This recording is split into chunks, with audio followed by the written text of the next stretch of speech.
Sebelum itu, kita harus tahu dulu apa sih itu sel.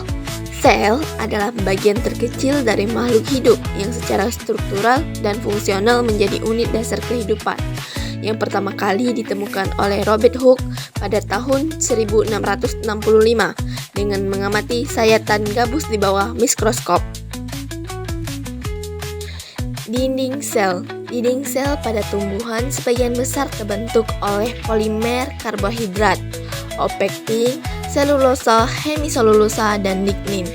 Struktur dinding pada jamur terbentuk oleh katun. Struktur tumbuhan pada alga terbentuk oleh pektin, glikoprotein, dan gula sakarida sederhana.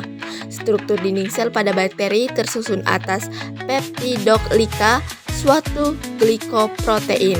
Adapun fungsi dinding sel. Dinding sel memiliki fungsi utama sebagai penahan tekanan air yang berlebihan pada saat memasuki sel, sehingga sel tidak pecah. Selain itu, dinding sel juga berfungsi untuk memberi bentuk pada beberapa jenis sel, serta melindungi bagian dalam sel dari pengaruh lingkungan luar. Membran sel. Membran sel sering disebut juga membran plasma yang bersifat semi-permeable. Artinya, membran sel hanya dapat dilewati oleh zat tertentu, tetapi tidak dapat dilewati oleh zat lainnya. Zat yang dapat melewati ialah air, zat yang larut dalam lemak dan ion tertentu. Membran sel berfungsi sebagai pelindung sel dan pengatur keluar masuknya zat dan ke dalam sel. Pada sel tumbuhan, terdapat dinding sel yang berfungsi melindungi bagian sel yang terletak lebih dalam, memperkokoh sel, mencegah agar sel tidak pecah, menjadi tempat berpindahnya air dan mineral. Mitokondria. Mitokondria memiliki membran dalam dan membran luar yang terbentuk seperti cerutu dan berlaku kristal. Mitokondria memiliki dua membran, masing-masing tersusun oleh fosfolipid bilayer. Mitokondria memiliki diameter sekitar 0,5 mikrometer hingga 7 mikrometer. Bentuk dan jumlah mitokondria yang ada di dalam sebuah sel bergantung pada jaringan tertentu. Adapun fungsi mitokondria.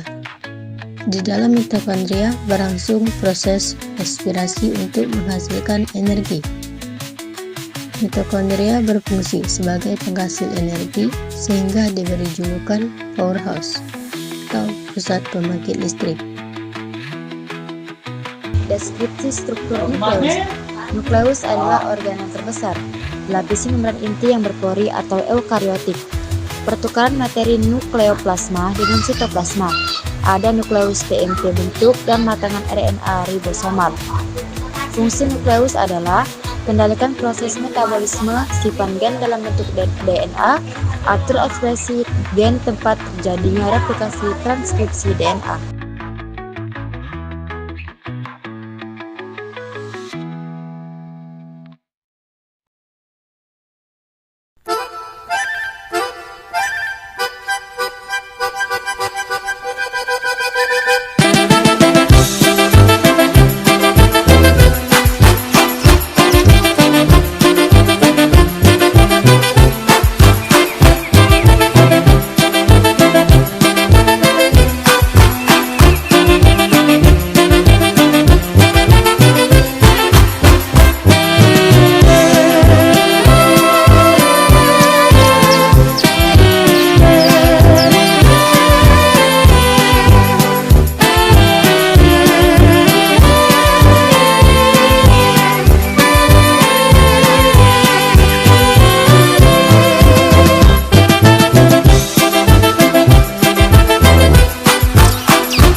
Ribosom adalah organel seluler kecil yang terbentuk dari RNA dan protein bertindak sebagai mesin sistem protein. Fungsi ribosom. Fungsinya adalah menerjemahkan informasi genetik dari molekul mRNA menjadi urutan asam amino yang akan membentuk rantai polipeptida, yang kemudian menjadi protein. Ribosom ada dalam sitoplasma, terdiri dari 2 subunit, kecil dan besar, dan sangat penting untuk kehidupan sel karena semua sel membutuhkan protein untuk berfungsi. Retikulum endoplasma. Retikulum endoplasma adalah jaringan organel seluler yang berperan dalam sintetis protein dan lipid, metabolisme, transportasi molekul, dan detoksifikasi.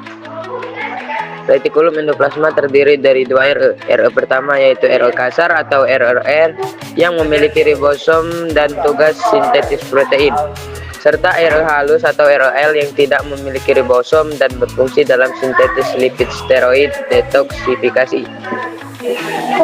Fungsi retikulum endoplasma yaitu melakukan sintetis pada lipid dan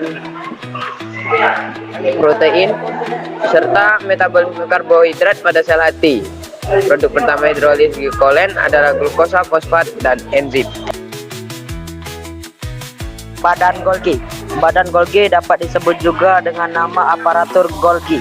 Kompleks atau eksotisom merupakan sebuah organel yang dikaitkan dengan fungsi, ekspresi sel, serta strukturnya. Dapat dilihat dengan menggunakan mikroskop cahaya biasa. Fungsi badan Golgi: membentuk kantong vesikula untuk sekresi, terjadi terutama pada sel-sel kelenjar kantung kecil tersebut, berisi enzim dan bahan lain-lain. Tempat sintesis polisakarida seperti nukleus, selulosa, hemiselulosa, dan pektin, penyusun dinding sel tumbuhan. Membentuk membran plasma kantung atau membran Golgi.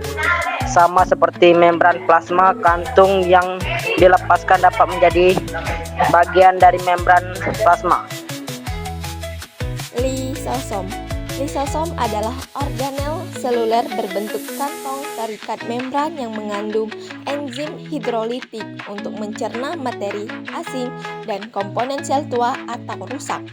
Strukturnya terdiri dari membran tunggal yang membungkus cairan asam dengan enzim seperti protase, nuklease, dan lipase, serta pompa ion hidrogen untuk menjaga pH asam. Adapun fungsi lisosom, fungsi utamanya adalah sebagai pabrik daur ulang. Sel mendaur ulang organel yang rusak, autofagi, memecah makromolekul, ekstraseluler, endositosis, dan mendukung kematian sel terprogram apositosis. Selanjutnya yaitu sentriol. Sentriol adalah struktur silinder kecil dalam sel hewan eukariotik yang tersusun dari 9 triplet mikrotubulus. Fungsinya termasuk membentuk sentrosom, pusat pengorganisasian mikrotubulus, yang penting untuk pembelahan sel serta berperan dalam pembentukan silia dan flagella. Selanjutnya adalah fungsi sentriol. Sentriol mengatur susunan mikrotubulus, menjaga bentuk sel, dan memastikan pembelahan sel berjalan benar, sehingga setiap sel anak menerima materi genetik yang sama.